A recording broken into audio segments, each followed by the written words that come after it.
Hello, I'm Nick Crawley. Welcome to this short little video in which I'm going to give an introduction to the letter that we call 2 Thessalonians. This letter was written just a few months after 1 Thessalonians, and it's very unusual in that in the short 3 chapters it addresses 3 leading issues and a number of minor ones as well. The problem was that somehow this young church had heard a report or some letter. They'd got some information that was telling them that Paul was teaching that Jesus had already returned. Now this was absolute nonsense, but it was throwing the entire young community of Christians into confusion.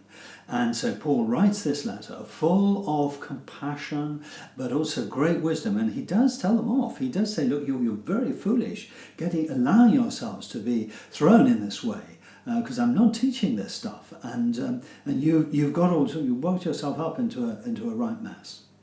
Now, the first thing he does after beginning his letter is he encourages them to stand firm in persecution. And he assures them that God is just and he will repay trouble to those who are troubling you. And then he does a significant thing. He uses some illustrations directly from the Old Testament about judgment, but he puts Jesus Christ in the place of the judge. And he is saying, look, you need to stand firm as Christians because Jesus is the one who, when he returns, will judge those who are persecuting you so harshly. That's the essence of the first chapter.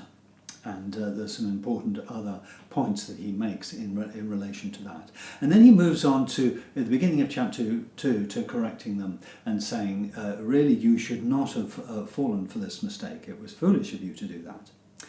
And then he talks about an extraordinary topic. He talks about the man of lawlessness who will come to this earth before Jesus returns. He says there are 2 things that are going to happen. One is there will be an outbreak of unparalleled rebellion against God, and the man of lawlessness will play a significant leadership of this rebellion.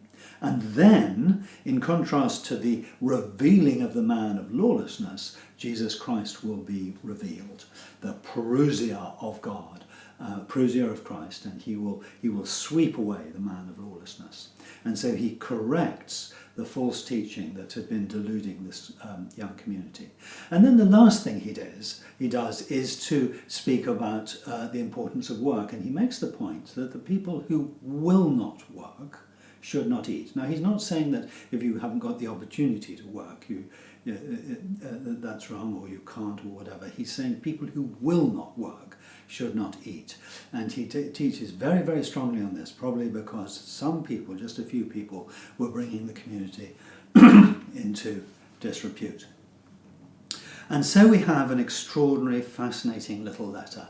And Paul's final comment, or his sort of summary comment, is this. He says, he called you to this through our gospel, that you might share in the glory of our Lord Jesus Christ. So then, brothers and sisters, stand firm and hold on to the teachings that we passed on to you. I think you'll really enjoy getting into the Bible for Life material and mastering this lovely, short, wonderful, punchy letter.